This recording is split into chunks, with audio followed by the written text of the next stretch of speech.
Hey guys, share ko lang sa inyo itong nakita namin sa Nissan Gallery. Nagpunta ulit kami doon, tapos nakita namin iba na naman yung nakalayout sa kanya. So pumasok kami at nakita nga namin itong bago. May piano guys. Yup, bagay na bagay ito sa mga street musician natin. Kahit saan sila dalhin, pwede magpiano. At ito, pakinggan yung aking anak.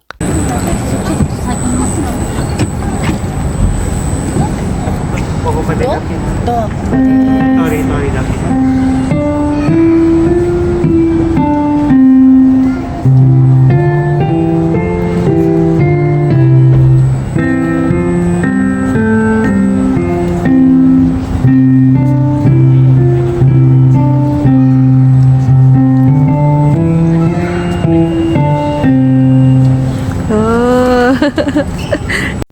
Siyempre, proud mom here pero hindi ko akalain na itong isa. Gusto rin. Oh my goodness. Yup, trip niya nakasombrelo ng araw na yan.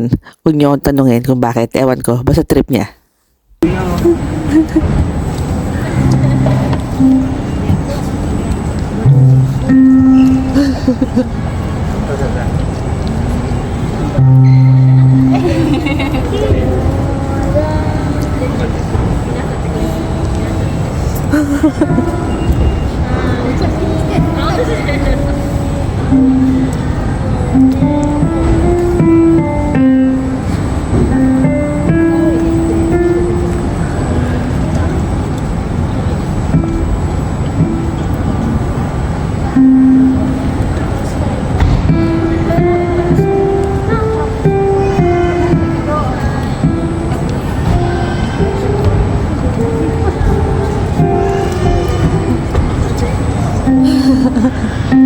Okay.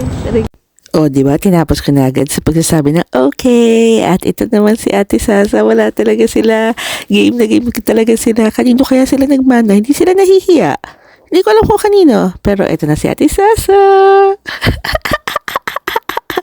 Di ba na-adjust ang upuan? Ang galing, no? Ang galingan ako dito.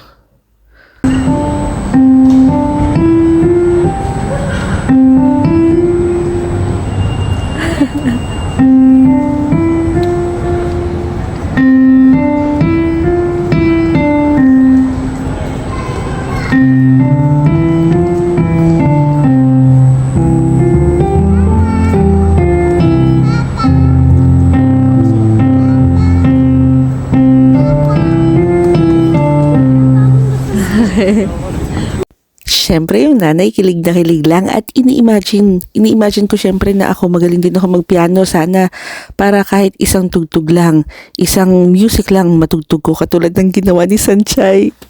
Nung ipinahiya siya ng mama ni Dao Mingzi. Tandaan niyo ba yun? Ipinahiya siya pero hindi alam ng mama ni Dao Mingzi na meron palang secret weapon si Sanchay.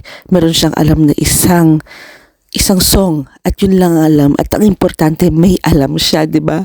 Gusto ko rin sana ganun kaya lang wala akong alam na tutugtugin sa piano. Help me guys. Pero ito, ang ganda nito guys, tingnan nyo. Grabe nung nakita ko to. Parang gusto ko yung magkameron nito at parang feeling ko ako'y isang Korean na tutugtog lang sa iba't ibang parte ng, alam mo yun, parang yung napapanood ko sa mga K-drama, parang yung sa Castaway Diva, diba? Parang may isang driver, tapos nagpapahinga ka, tapos naka-stretch out yung legs mo, tapos mapiplay ka lang ng piano, diba? Ang cool. Tapos nandiyan yung mga gamit mo, piano lang talaga kailangan mo dahil ikaw ay isang musikero. At yun ang pangarap ko sana kung hindi lang ako nag-asawa ng maga. Char!